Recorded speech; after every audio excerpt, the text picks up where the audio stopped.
Olá, um prazer imenso estar com você mais uma vez aqui no Você Pode, na TV Alerj. E hoje nós temos o prazer de falar sobre psicanálise e saúde mental com o doutor Cleiser Alves. Tudo bem com você, doutor? Seja bem-vindo à Casa de Leis, bem-vindo à TV Alerj, bem-vindo ao Você Pode. Prazer imenso estar com você aqui. Prazer é todo meu, Fernando Oliveira, que muito bom estar aqui, porque eu estou sempre lá do outro lado. Eu curto muito os programas da TV Alerj, eu gosto muito desse formato, esse bate-papo com pessoas sempre inteligentes, principalmente quem está desse lado aí, né? Gosto muito do teu programa, eu gosto do nome do teu programa, então para mim é uma grande honra estar aqui para a gente bater um papo. Maravilha, que bom que é essa reciprocidade entre nós. Ô, doutor, primeiro eu queria conhecer o doutor Cleiser Alves antes de ser o doutor, né? Aquele menino, aquele singelo rapaz e aquele ser humano que se tornou até hoje. Você tem como falar pra gente nesse bloco um trecho assim, resumir a sua vida, como é que foi até aqui, através da sua infância? Sim, é um pouco difícil a gente falar de si mesmo, né? Mas eu sou mineiro, numa pequena cidade de Cataguases, e desde muito cedo, né, eu entendi que eu precisaria mudar radicalmente a minha estrutura interna, exatamente por ser a minha família muito pobre, família muito humilde. E meus pais me fizeram entender que a única forma de ascender ou de melhorar seria através dos estudos. Eu entendi muito bem isso. E eu, a partir de então, de 7, 8, 9, 10 anos, eu comecei a valorizar muito. Em primeiro lugar, os livros, depois a própria escola, e fui ascendendo, fui crescendo. E com 18 anos, decidi me mudar para o Rio de Janeiro.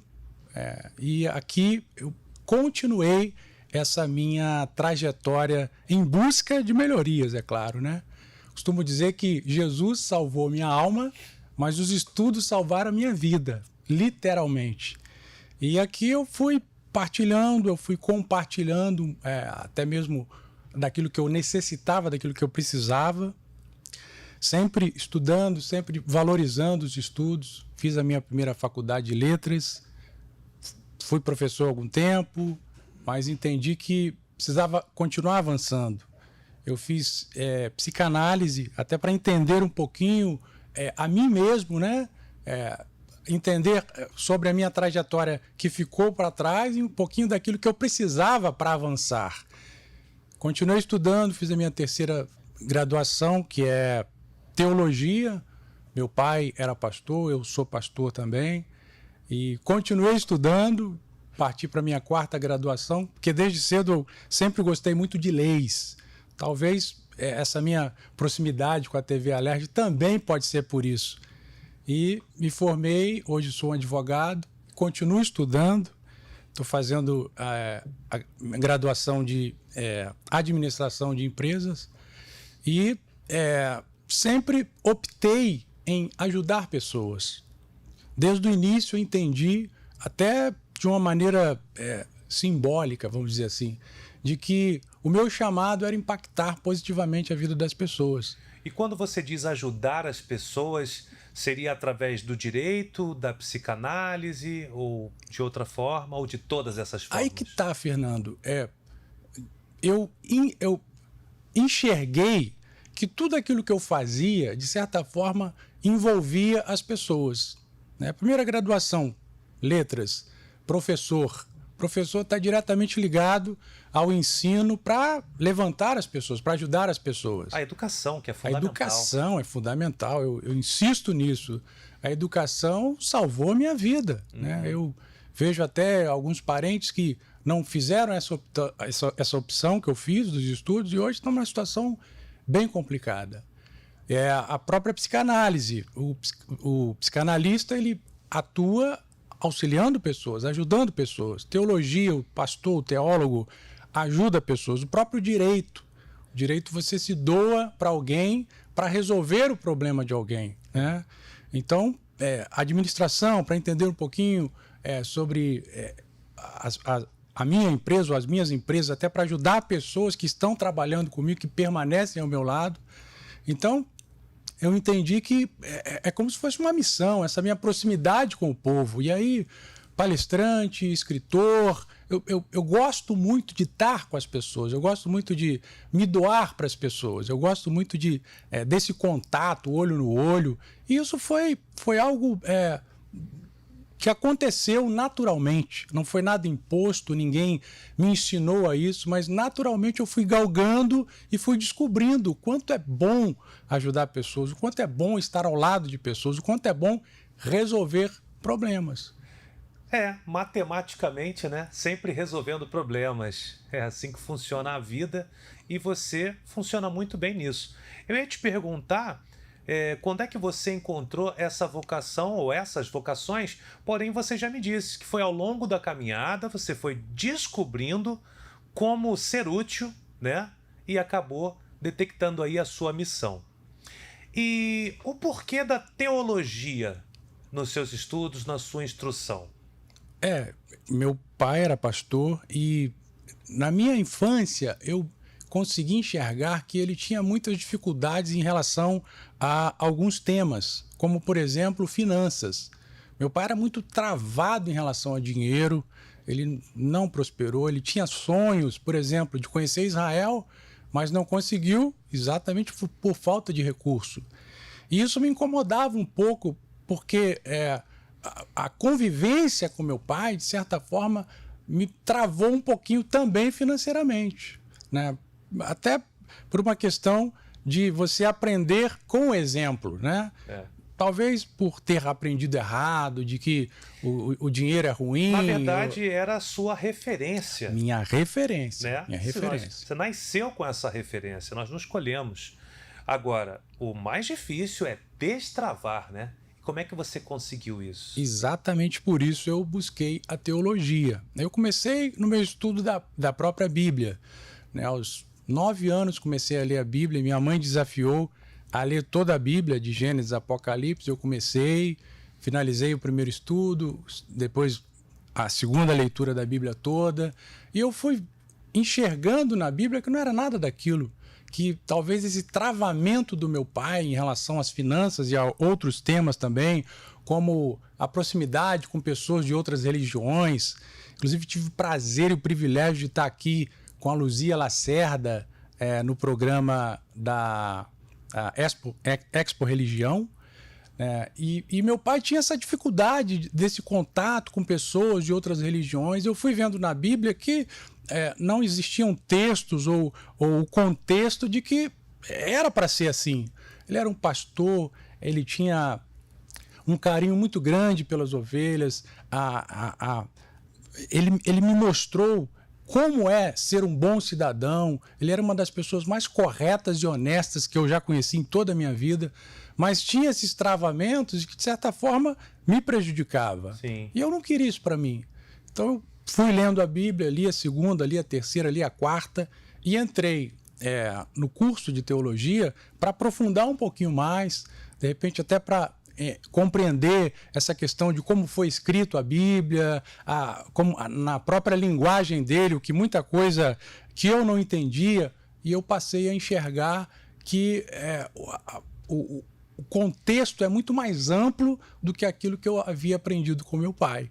E comecei a destravar em relação a isso, principalmente em relação à vida financeira.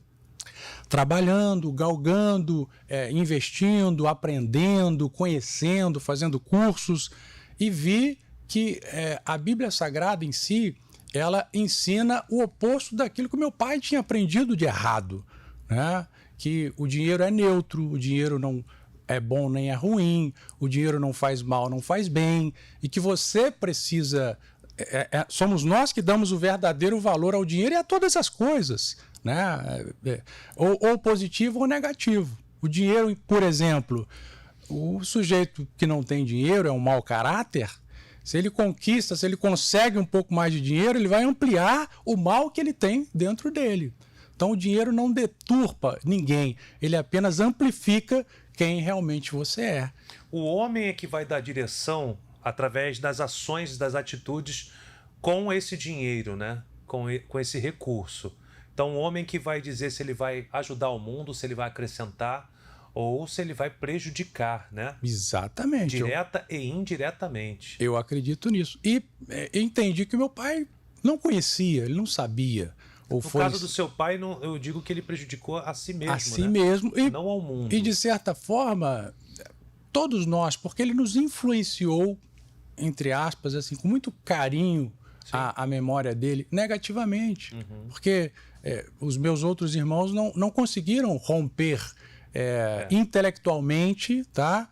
Como aconteceu comigo. E vamos levar em consideração também a história do seu pai, né? E dos pais do seu pai. Exatamente, né? Dos seus isso, avós, bisavós e daí para trás, né? Como é que tudo isso foi desenrolado até chegar na sua geração e você deu aquele estalo de conhecimento, né? Que era fundamental quebrar esse ciclo e quebrar aí na sua geração a herança, né? De não ser um bom administrador financeiro. E por um acaso foram nas histórias do rei Salomão que você aprendeu a lidar com benefícios, com grana, com salário, com administração? Principalmente nas histórias do rei Salomão. Eu optei em modelar dois personagens bíblicos, Salomão e Jesus. Eu modelei Salomão, li todos os livros dele, tentando entender um pouquinho o contexto em que ele vivia e os ensinamentos lindíssimos que ele nos deu a todos nós de como agir e como não agir, do que fazer e do que não fazer. Então ele é um cara sensacional, teve muitos erros, mas assim, na questão financeira, ele é top, né? E por que eu quis modelar Jesus? Jesus não estava muito ligado mais a essa questão financeira, mas os relacionamentos que Jesus construiu são relacionamentos que abrem todas as portas. Você diz que Jesus construía grandes pontes, então, né? Sim, grandes pontes. Você usou uma expressão ele destravava, né? Ele conseguia que a pessoa rompesse, vamos dizer, em qualquer área, até mesmo na questão financeira. Né? Então eu modelei Jesus, modelei Salomão e com muita humildade venho tentando melhorar a minha própria vida e impactando as futuras gerações, a começar pelos meus filhos, que hoje trabalham comigo, têm uma visão completamente diferente sobre finanças do que tinha o meu pai, né? Hoje já compreendendo um pouquinho através da minha própria vida, dos meus exemplos, e conseguem até ampliar e amplificar o que eu tenho ensinado para os meus filhos. Através da modernidade, da tecnologia, né? Sempre acrescentando toda a sua experiência com a modernidade e a energia jovem, né? Perfeito, é isso mesmo. E é isso que tem acontecido, né? Eles trazem essa energia, né? Que para a gente é tão importante, né? Eu sou um senhor de 48 anos, né? Mas aberto a novos conhecimentos. Sim, sim. E aprendo muito com eles, com eles. A nobreza de ser um eterno aprendiz, né? Eu acho que é o mais importante para a gente estar sempre seguindo em frente e avançando, como você diz. Por isso que eu sempre estou assistindo o Você Pode. O Você Pode volta daqui a pouquinho. No próximo bloco vamos continuar falando também sobre psicanálise, saúde mental e gostei da gente falar do grande manual que é a Bíblia, né? Independente da religião, a gente pode saber um pouquinho mais. Daqui a pouquinho a gente volta, não saia daí.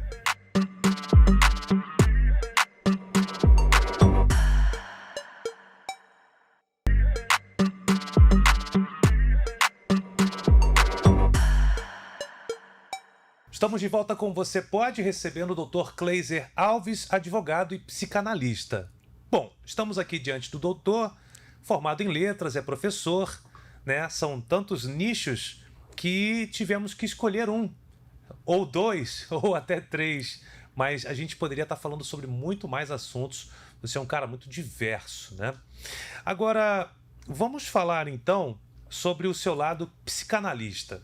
Você disse que entrou para a psicanálise por puro autoconhecimento e hoje acaba reverberando nas pessoas, você está agregando aí para a sociedade, atendendo, você gosta desse tete-a-tete de ajudar as pessoas.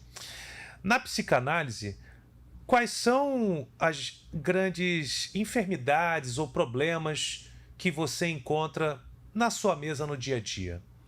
Fernando, por incrível que pareça, 90% de todos os meus tratamentos, desde o início até hoje, são oriundos de enfermidades psicossomáticas.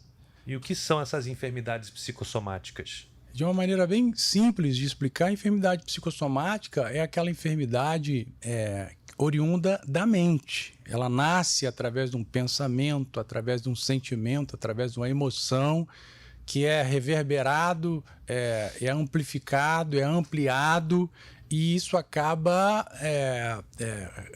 restringindo a saúde do próprio corpo. No século X já diz Juvenal, poeta, mens sana corpore sano. Mente sadia, o corpo é sadio. E o contrário também. Quando a mente está doente, isso acaba trazendo doença para o próprio corpo.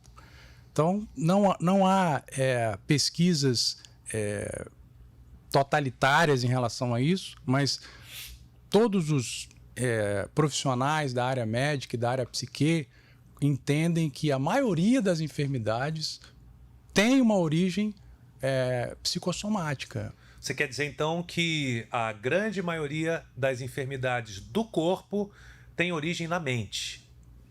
Literalmente, é exatamente isso que acontece. A gente pode cuidar de um, do outro e do outro de um? Tipo, cuidando da saúde do corpo através de saúde mental. Meditação, boas leituras, ouvir boas músicas, estar com amigos, né, com parentes, com pessoas que a gente ama. Estou falando de cuidar da mente. E aí reverbera, né, no nosso corpo. E a gente pode também fazer ao contrário. Cuidar do corpo, exercício físico, pedal, vôlei, futebol, esporte, enfim, movimento do corpo, e a mente consegue sarar? Consegue sim, né? O problema é que nem sempre quem está doente consegue enxergar a origem do problema. Ele enxerga as consequências. Eu estou com dor, eu estou com indisposição, eu estou me sentindo mal. A consequência da enfermidade é isso. Mas qual é a causa dessa enfermidade? Qual é a origem dessa enfermidade? Como tudo começou? Como foi que o start de hoje você está mal, você está com dor, você está se sentindo mal? Porque se você não tem clareza sobre a origem, sobre o início, é muito difícil você trabalhar lá na consequência. Eu costumo dizer que quando a gente conhece a questão, 50% do problema está resolvido. E como é que o paciente vai ter conhecimento de que precisa de ajuda? Por incrível que pareça, através de profissionais que conseguem ter esse feeling, ou esse tino, ou esse desejo, né, de trabalhar na origem. Infelizmente, nem todos os profissionais agem assim. Muitos médicos, por exemplo, insistem em trabalhar na consequência. Você está com dor na perna, eu vou te passar um remédio para tirar a tua dor da perna. Você está com um problema no teu rim, vamos tratar o teu rim. Né? Então, os bons profissionais, os melhores profissionais, eles já estão mudando essa forma, esse modus operandi, de não só agir na consequência, mas também na consequência, mas principalmente na causa e na origem. Eu vejo daí a importância da psicanálise, a importância da terapia, né? Quando a pessoa fala, eu estou fazendo terapia, na maioria das vezes ela está desenvolvendo um trabalho com um psicanalista, com um terapeuta. Então, a dificuldade de você detectar a origem do mal que, de certa forma, prejudica de você conseguir se livrar 100% daquilo ali e não ficar refém de remédio, dos barbitúricos, de comprimidos, né? Que aquilo vai aliviar a tua dor, o teu desconforto, mas não vai resolver o problema, porque o problema ele tem outro tipo de origem, né? Então, e na maioria das vezes, quando você descobre qual é a origem do problema e você sana, você resolve aquela situação, a consequência se dissipa, como numa mágica. Aquela dor vai embora, o desconforto vai embora, a dor nas suas costas, o problema no rim, o problema no fígado. Resolveu essa questão. Nem toda enfermidade é psicossomática, mas se há uma enfermidade psicossomática, se você resolve o teu problema mental, cerebral, na tua alma, na maioria das vezes a consequência também é resolvida. Porque psicanálise, né? A análise da psique. A psique vem da alma, né? O estudo da alma. Psicologia é esse estudo da alma e a análise, o próprio nome já diz tudo. Então, quando a gente encontra na alma o problema, quer dizer que esse é o núcleo da cura.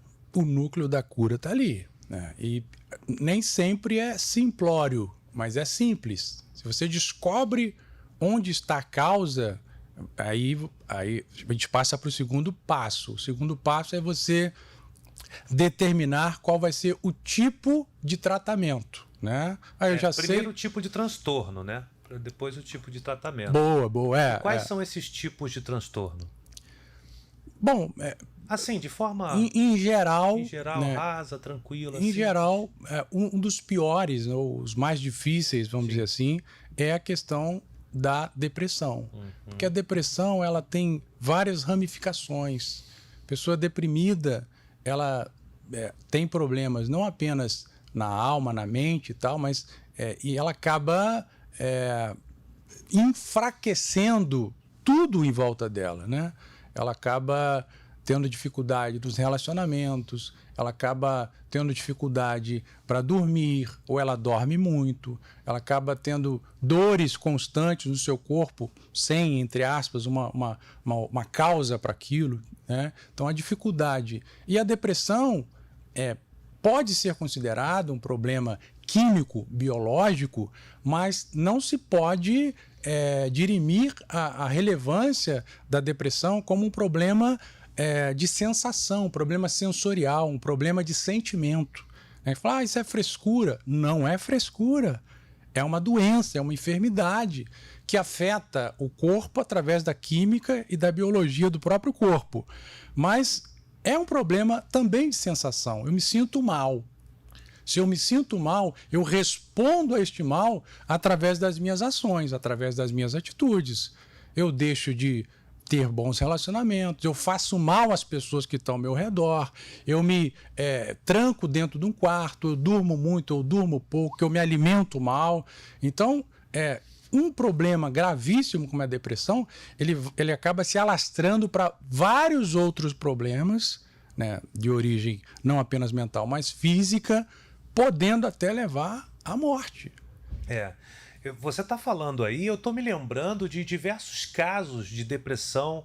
Uma vizinha minha, por exemplo, né, mãe de um amigo de infância, um amigo que eu tenho até hoje, né, tem irmão, uma família assim, digamos, tradicional, pai, mãe, 2 filhos, e sempre casados, sempre unidos, todo mundo ali juntinho, crescendo juntinho. De repente veio a notícia que a mãe faleceu.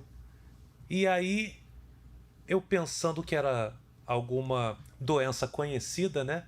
Um câncer, uma pneumonia, uma insuficiência cardíaca. Não, foi de depressão.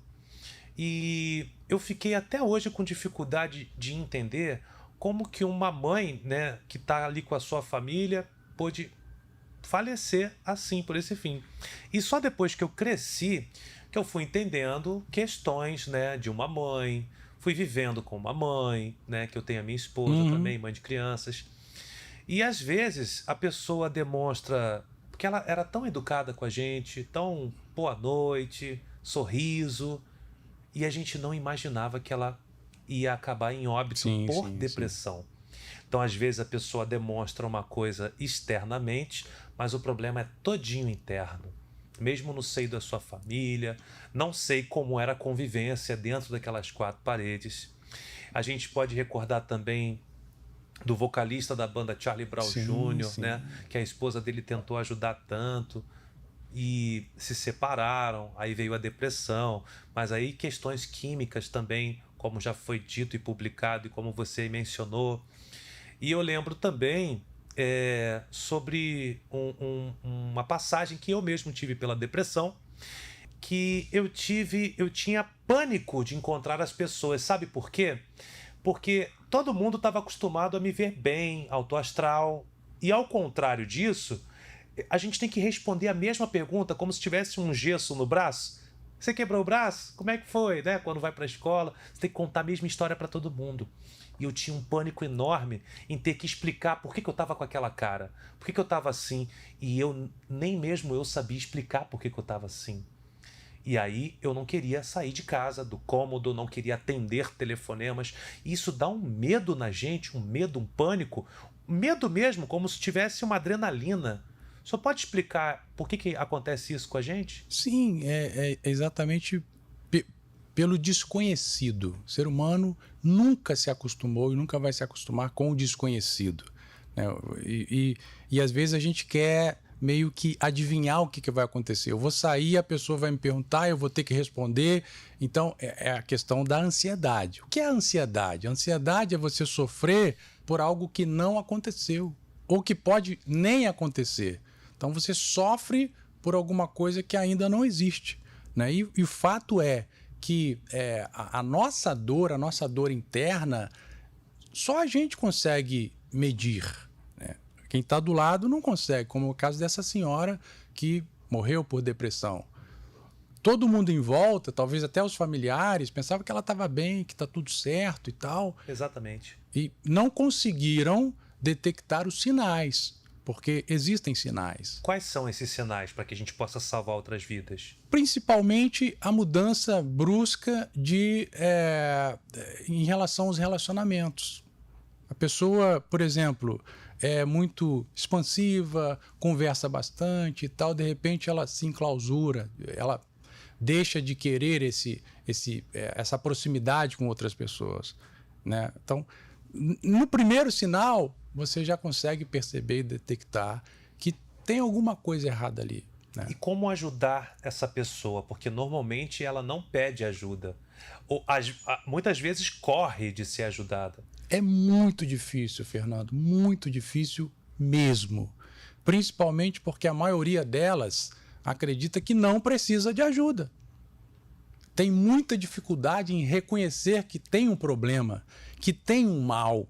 Tem muita até mesmo de falar, né, que eu estou com depressão, eu estou com problema, eu estou doente, eu estou enfermo. Então esse reconhecimento é primordial e é o principal para que você consiga iniciar um processo de cura. Na sua experiência, você acha que a falta de reconhecimento que há um problema, na maioria das vezes, vem dos homens, pelo machismo estruturado, pela criação? Porque você também é homem, assim como eu sou. E sabemos que na nossa infância para trás, nós dificilmente poderíamos sentar para conversar sobre uma desilusão amorosa com o nosso pai. Isso é frescura, levanta a cabeça, homem não chora. Sabendo dessas frases prontas, dificilmente nós homens já crescidos vamos pedir ajuda, porque a frase está no nosso DNA. Homem não chora, homem não sofre, homem tem que ser forte, tem que ser campeão. Esse tem que ser faz os homens não pedirem ajuda mesmo quando precisam? Aumenta essa dificuldade, mas isso não acontece só com o homem, também com a mulher. Mas as mulheres são mais sensíveis. São mais sensíveis e se abrem mais para isso. Inclusive, as mulheres vão mais ao médico. Sim, do que o homem. Todas as áreas da medicina, com muito mais frequência que os homens. O nosso problema principal é que a gente não quer demonstrar fraqueza. Exatamente por essa maneira como nós fomos criados e gerados, principalmente na geração mais antiga, o avô, o pai e tal. Eu procuro trazer uma diferença, uma mudança para meus filhos, mas ainda trago resquícios do patriarcal, da coisa antiga. E a obrigação de ter uma imagem forte. E sim, para tá ser sempre o bem. exemplo da casa. É o provedor, é o homem, é quem faz, é quem protege. Mas acaba querendo passar a imagem de o imortal, né? O que não falha, o que não chora. E é aí que, de repente, é a origem de muitos problemas, né? De saúde. E sabe por que você hoje está aqui você conseguiu se livrar da depressão. Eu não conheço a tua história, mas eu posso garantir, porque você teve o apoio da tua esposa. Tô errado ou tô certo? Quando ela chegou, tudo foi melhorando. Sim, sim. Quando você consegue em que alguém externamente te compreenda, te entenda e, de certa forma, te mostre as mãos na oportunidade de te ajudar, o mundo se abre, a coisa melhora e a gente consegue avançar. Trazendo um novo sentido para a vida. Um novo sentido, principalmente demonstrando que eu não sou um super-homem, eu não sou insuperável, eu não tenho todo o poder, eu também tenho as minhas fragilidades. E esse reconhecimento, com a ajuda de alguém do lado, se torna não fácil, mas possível de sair dessa situação. E principalmente desejando e agindo de maneira diferente. Eu estou com um problema, mas esse problema não vai determinar a minha vida. Eu vou e agir e sair, e mesmo com preocupação de se constranger com alguma pergunta, sair, encarar, ou de repente mudar o sentido dessa pergunta, brincar, fazer piada, enfrentar os nossos leões. Os nossos amigos do passado, eles lutavam com leões físicos. Os nossos leões de hoje são diferentes, mas são leões tão fortes e perigosos como os que os nossos antepassados enfrentaram. Inclusive são leões internos, né? Eles estão dentro da gente. E a gente tem que estar sempre lutando e matando esses leões. Dizem que a gente tem que matar um leão por dia. Tá. Se eu não matar o meu leão de hoje, amanhã eu terei que matar 2 leões. E assim sucessivamente. Então, é como a própria Bíblia diz, se eu tenho um problema, eu resolvo este problema, porque amanhã me virá um problema, talvez maior do que o problema de hoje. Né? E quando a gente empurra com a barriga, quando a gente vai deixando as coisas acontecer, eles vão se avolumando e às vezes se torna impossível de resolver. E aí, nesse momento, é que a gente pede ajuda ou a gente acaba enfermando cada vez mais. E nesse momento a gente pode esbarrar no perigo da procrastinação, né? Essa baixa de energia mental e a gente acaba deixando para depois. Eu ia te perguntar, mas você me esclareceu.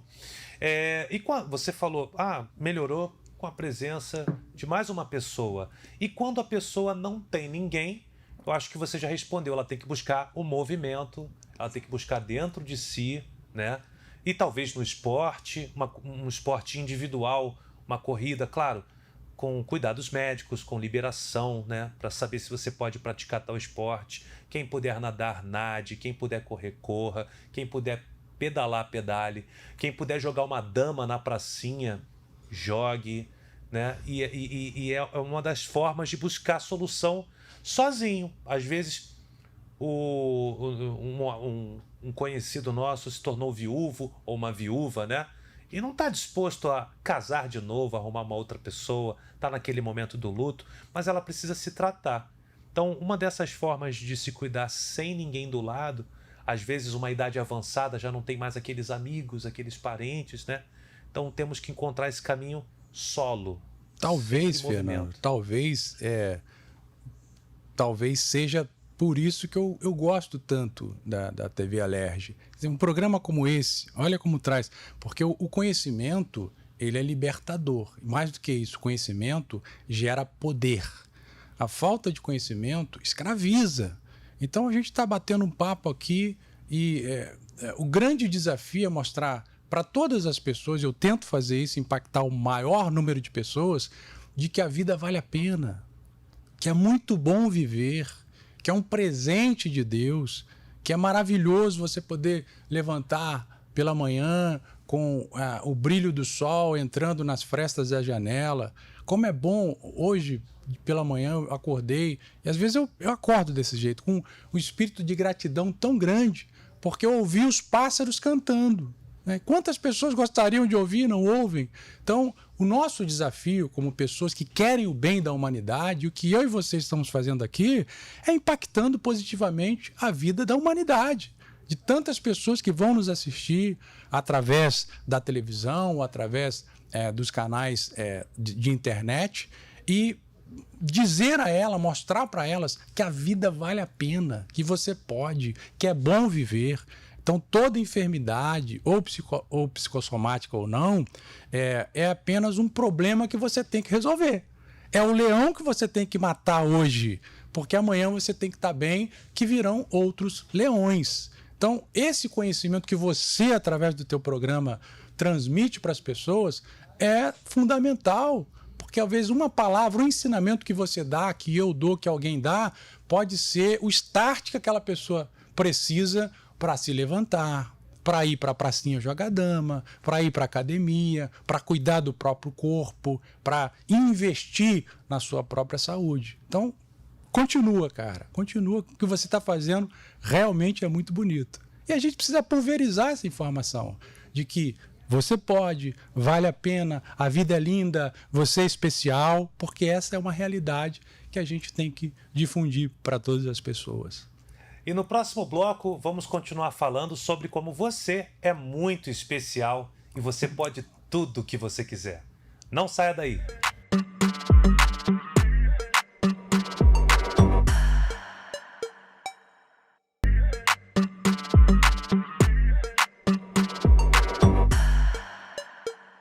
De volta com Você Pode aqui na TV Alerj, recebendo o Dr. Cleiser Alves, advogado e psicanalista. Hoje estamos aqui focados na saúde mental e também falando sobre psicanálise com todas essas nossas curiosidades. Doutor, eu queria perguntar o seguinte: psicanálise é análise muito importante para a saúde mental. Porém, a gente se confronta com uma realidade que nem todos têm a condição de fazer análise, de estar com psicólogo. As terapias estão cada vez mais difíceis no nosso Brasil. Somente para quem tem a condição financeira de estar ali em tratamento constante. Eu queria saber se o SUS ou se os médicos estão preparados para esses tipos de enfermidades da mente. Gostaria muito de falar outra coisa, mas a resposta é não. Não está. Infelizmente, parece que não é uma preocupação, né? Principalmente porque pesquisas sérias confirmam que até 2030, 1 em cada 2 pessoas vai ter algum tipo de distúrbio ou problema da psique. Nossa, isso devia estar sendo cuidado urgentemente sim, agora. Sim. É assustador. Por quê? Por tudo aquilo que a gente está falando. Se você tem um problema da mente, da alma, esse problema vai ser enviado para o teu corpo. Então, doutor, 50% da população é muita coisa. A gente pode chamar isso de uma futura pandemia? Sim. 4 bilhões de pessoas vão ter algum tipo de problema. E desses 4 bilhões, infelizmente, Fernando, a maioria não terá condição financeira de fazer uma terapia, de fazer uma análise, de buscar trabalhar na causa. Ele vai tentar concatenar para resolver as consequências. E isso, se os governos trabalhassem com um pouco mais de empatia e seriedade, investindo nessa área, olha o quanto de dinheiro que não teriam que gastar com os paliativos ou com as consequências dos problemas. Mas, assim, pouco se fala a respeito disso. Muito pouco se fala a respeito disso. Por quê? Porque parece que existem muitos leões para serem mortos. E eles parece que não dão a devida atenção a esse leãozão que está crescendo, que está se tornando um monstro e que tem estourado aí ao longo de grandes situações e pode piorar e vai piorar. Por quê? Alguém enfermo não trabalha, não contribui, não investe para a sociedade e precisa de ajuda. Então, há um grande crescimento de pessoas, principalmente em relação aos benefícios assistenciais, por exemplo, LOAS, BPC. Há um grande número de pessoas que estão entrando com problemas mentais, que no passado não era tão grande assim, né? Então, o próprio sistema do Estado ele acaba não comportando isso. Por quê? Gasta-se muito dinheiro, mas parece que tem pouca vontade para você resolver o real problema, que é o problema na base, é o problema na causa. E isso acaba prejudicando o próprio Estado e principalmente a sociedade que precisa tanto do Estado, em especial aquela pessoa mais pobre. Agora, aquela pessoa mais pobre que não tem condições de fazer as terapias, de bancar essas terapias. E existe um aumento significativo de pessoas que estão buscando fazer análise através da inteligência artificial. Isto é um problema ou é uma solução? Na minha visão, é um grande problema por uma coisa simples chamada solidão. Você, diante de um smartphone, diante de um computador, você ainda é uma pessoa solitária. A maioria dos tratamentos que tem, assim, vamos dizer assim, um resultado mais rápido é exatamente esse presencial.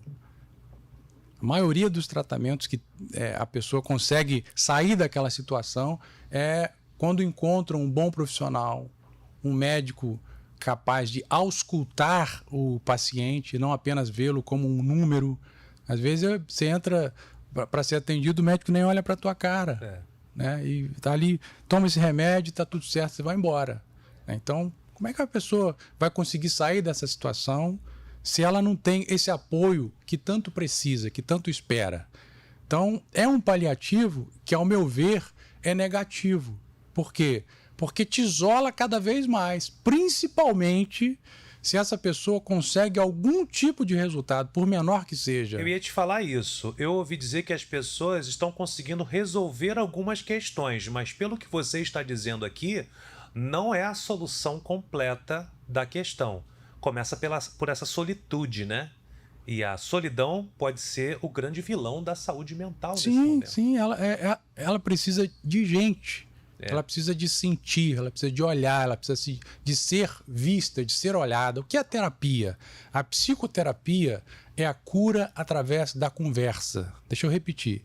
Psicoterapeuta é aquele que leva a cura através da conversa. O terapeuta tem outra forma. Tem outra forma, existem outras formas, mas assim, basicamente é essa, é você conversar, é você ouvir. E hoje em dia, mais do que nunca, o ser humano precisa ser ouvido, ele quer ser ouvido, ele quer ser atendido, ele quer se abrir, ele quer mostrar que tem um problema. Nem sempre esperando uma solução da pessoa, mas às vezes o fato de você se abrir, de você falar, você já se sente melhor. O fato de você tirar aquele peso de dentro de si, de colocar através do verbo, da palavra, você já sai dali. Quer dizer, a terapia funciona muito bem em relação a isso. Às vezes a pessoa é uma vez por semana, aí ele chega lá e já está cansado, a bateria quase descarregada. No final da terapia ele já sai renovado, porque ele entende que eu tenho um gás para mais uma semana. Né? Não que seja um amuleto, ou que seja que necessite daquilo ali para viver. Porque o bom terapeuta também, ele incentiva a pessoa a se livrar da própria terapia. Tanto que o próprio Freud ele foi muito criticado em relação a isso também, porque a terapia de Freud demorava 5, 6, 7, 8, 10 anos. Aí veio Jung, que a terapia dava 2, 3, 4, 5 semanas, às vezes uma semana. Ou seja, é você confrontar, na verdade, o problema e você auxiliar, porque a resposta está no outro. A resposta está no doente. A resposta não está no médico. Então, o bom profissional, o bom médico, o bom terapeuta, ele consegue, auscultar o doente, reconhecer a fragilidade, entender o que está acontecendo e ali ele consegue descobrir a cura. A cura está nele. Não está aqui, está lá. Baseado no que eu estou ouvindo de você agora, me traz aqui um comparativo entre a inteligência artificial e o atendimento presencial. Você falou muito de escuta. Escuta é muito importante, até fora do seu consultório, para as pessoas. Mas você, como psicanalista, muito bem preparado, provavelmente não é só o sentido da audição que está à disposição do paciente. Eu acredito que você observa os movimentos corporais, como você acabou de mencionar. A pessoa chega com a bateria descarregada. Às vezes ela não falou nada ainda e o senhor percebeu que a bateria está descarregada. Através de como essa pessoa senta, como ela caminha, como ela gesticula, como está transpirando, se não está transpirando. E tudo isso que eu falei aqui agora, a inteligência artificial não consegue detectar. Por isso eu acho que eu chego à conclusão, vai depender da sua assinatura final, que é fundamental a terapia presencial com o ser humano, tete a tete. A humanidade ainda é a salvação, né? Brilhante, brilhante. Você foi brilhante agora. Realmente a inteligência artificial, a grosso modo, é uma cópia fajuta do cérebro humano. Ah, mas ela pode se desenvolver, ela vai se desenvolver. Não, é apenas uma cópia e sempre será. Né? O avião, ele nunca vai evoluir tanto ao ponto de se tornar um pássaro. O avião é o avião, o pássaro é o pássaro. Então, realmente, esse olho no olho, existem até teleconsultas, né? Uma teleconsulta com um médico que está lá do outro lado do mundo é muito melhor do que essa proximidade do homem com a inteligência artificial, com os chats da vida, né? Porque é o que você falou. O bom profissional, só de olhar, ele já vai entender, ele já vai enxergar. E aí, com a conversa, ele vai traçando caminhos e lança desafios. E se o paciente, né, se o coach, se o cliente conseguir embarcar, ele tiver essa sinergia com o profissional, ele sai dali e ele se cura. Por exemplo, vamos fazer um teste aqui para o telespectador entender da melhor forma possível. Pergunta se eu estou bem. Você está bem, Fernando? Eu tô. Eu tô.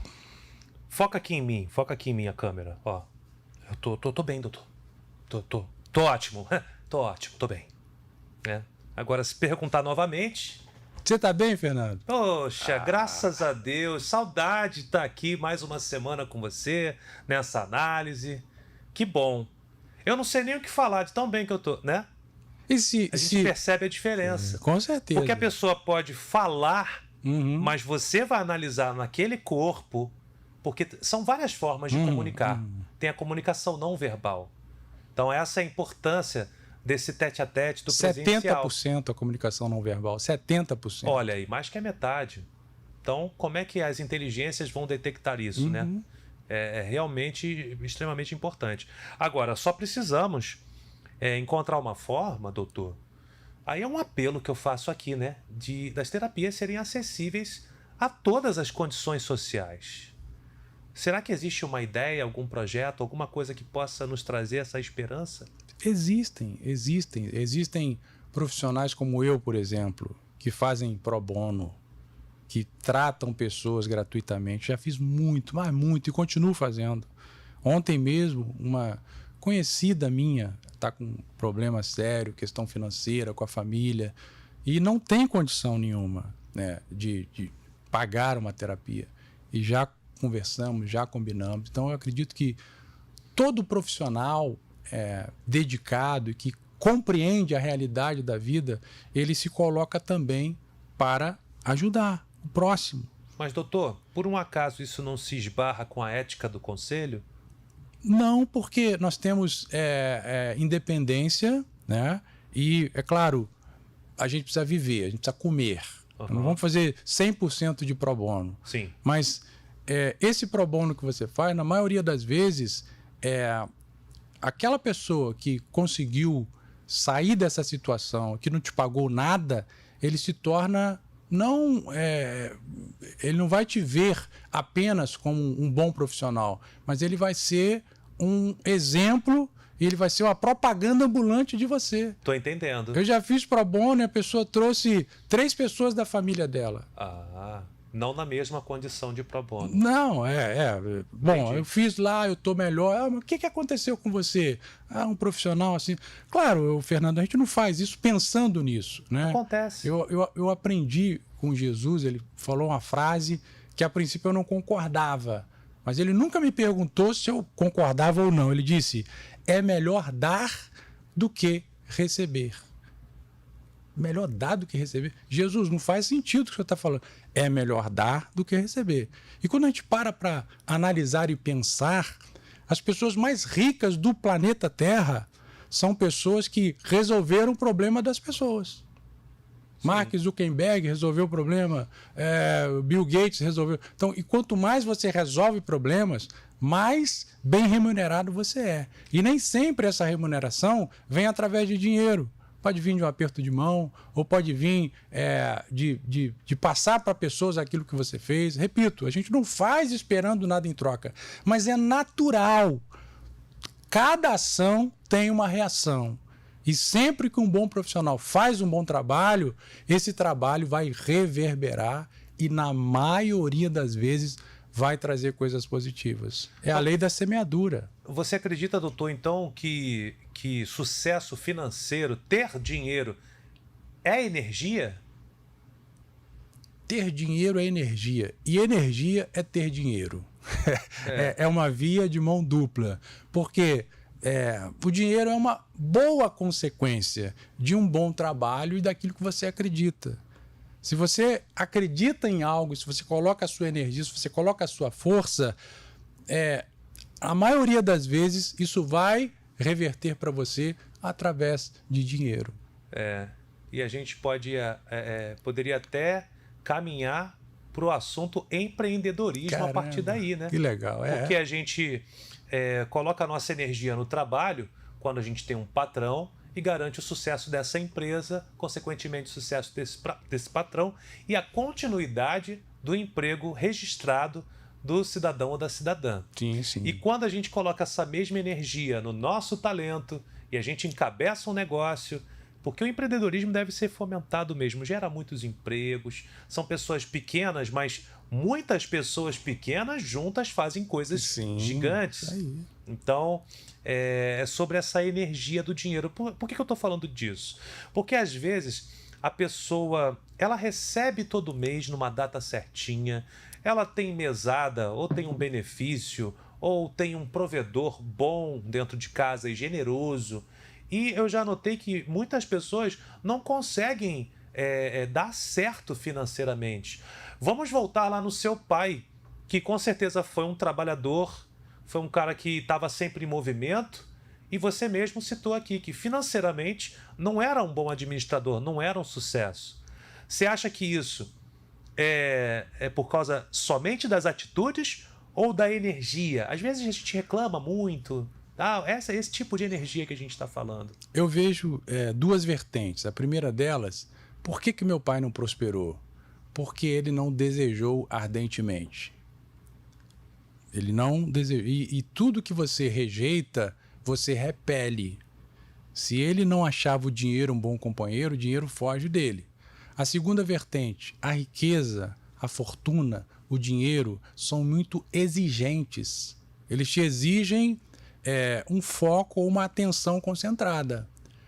Ele só vai chegar até você depois que você provar, eu estou usando metáforas para ele, de que realmente o que você está fazendo é relevante.